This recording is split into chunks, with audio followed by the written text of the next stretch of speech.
प्रदेश के समस्त शिक्षामित्र भाइयों एवं बहनों, मैं जितेंद्र शाही 29/9/2020 का ऑडियो आपके बीच में प्रेषित कर रहा हूँ।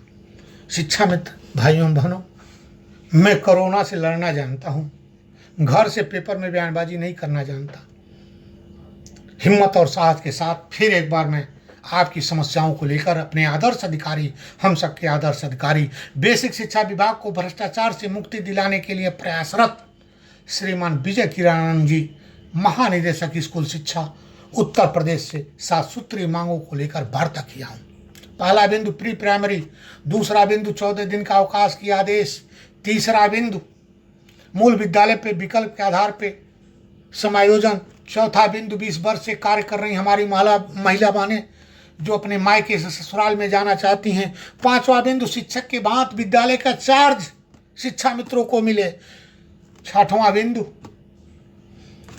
बाल्य अवकाश महिला बहनों के लिए, चिकित्सीय अवकाश सब लोगों के लिए, सातवां बिंदु समय से मानदेय का भुगतान हो, उसके लिए डेडलाइन लगे, इसकी आदेश जारी हो। ये सातों बिंदुओं पे वार्ता हुई है, सार्थक वार्ता हुई है। मैं दावे के साथ कह सकता हूँ, मानव संपदा पोर्टल पे जो भी व्यवस्थाएं दी गई है सारी व्यवस्थाओं से लैस कराऊंगा। इसका भरपूर आश्वासन आपको मिला है, लेकिन अपने कार्य को अंजाम तक पहुंचाना आपका फर्ज है।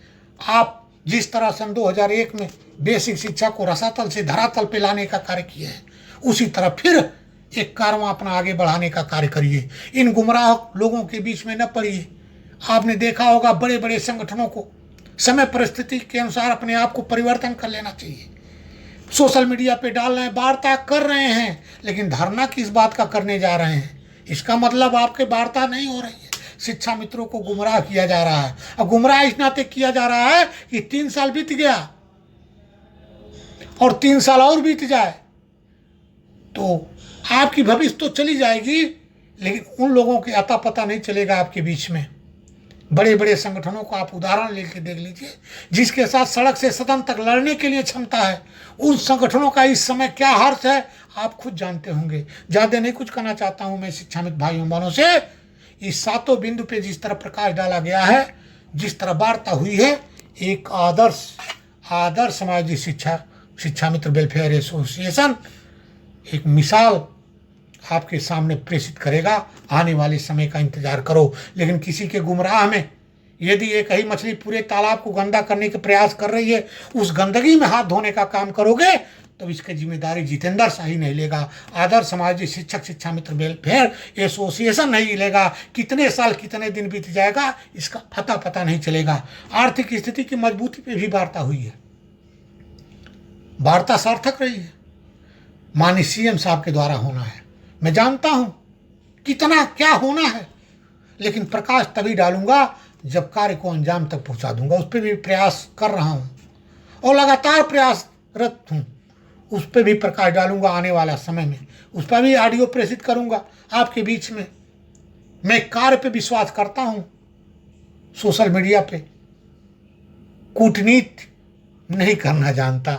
बस इतना जरूर कहना चाहता हूं मेरे शिक्षा मित्र भाई, 4 जिलों की समस्या बहुत जटिल थी, जो कुछ शिक्षा मित्रों को लूट लिया गया, कोर्ट के नाम पे चंदा ले लिया गया, उनको मैं बता देना चाहता हूं इन कोर्ट के नाम पे चंदा लेने से सावधान हो जाओ। चंदौली का समस्या का समाधान हो गया, देवरिया का शिक्षा मित्रों की समस्या का समाधान हो गया, कानपुर नगर के शिक्षा मित्रों की समस्या का समाधान इस महीने में हो जाएगा। फर्रुखाबाद की समस्या थोड़ा जटिल है, वहाँ भी गुमराह करके चंदा सूला जा रहा है। उन चंदा देने वालों को मैं कहना चाहता हूँ कि चंदा लेने वालों से सावधान हो जाओ, एक एक पैसे का भुगतान होगा। कुछ ऐसे गड़बड़ियाँ फर्रुखाबाद में हो गई है, उसका सुधार किया जा रहा है। आपका एक एक पैसे की भुगतान कराऊंगा, ये वादा जितेंद्र शाही कर रहा है। मैं ज़्यादा नहीं कुछ कहना चाहता हूँ, आपके बीच में इस नाते आया कि कई दिनों से चर्चा प्रचर्चा सोशल मीडिया पे चल रही है। मैं यही कहूँगा कि अपने भविष्य के प्रति आप चिंतन मनन करें, आप खुद सोचें और समझें और परखें अपने आप को, तब आगे बढ़ें। इन गुमराहों के चक्कर में पड़ के अपने भविष्य को बर्बाद न करें, ये आपसे कहना चाहता हूँ। गोरखपुर के साथियों से और सिद्धार्थनगर के साथियों से कहना चाहता हूँ कि आप लोग अपनी भविष्य खुद जान लेना। जब आपके जनपद में श्रीमान महानिदेशक साहब का पदार्पण होगा, आपके प्रतिमंडल से वार्ता कराऊंगा, वहाँ के पदाधिकारियों से वार्ता कराऊंगा। आप अपना वार्ता बखूबी कर लेना और अपने भविष्य की जानकारी ले लेना। ज़्यादा नहीं कुछ कहना चाहता हूँ। 4 अक्टूबर तक संभावना है कि सितंबर के मानदेय का आदेश भी जारी हो जाएगा, आपके जिले में प्रेषित हो जाएगा। ज़्यादा ना कुछ कहते हुए इतना जरूर कहना चाहता हूँ, अपनों ने मुझे लूट लिया, गैरों में कहाँ दम था। तो नित नए नेता पैदा करने का प्रयास न करो मेरे भाई। आप अपने कार्य को अंजाम तक पहुंचाने का काम करो। आपका भविष्य उज्जवल कराने का काम करूंगा। आने वाला समय बताएगा कि कौन क्या किया है। ज़्यादा नहीं कुछ कहना चाहता हूं।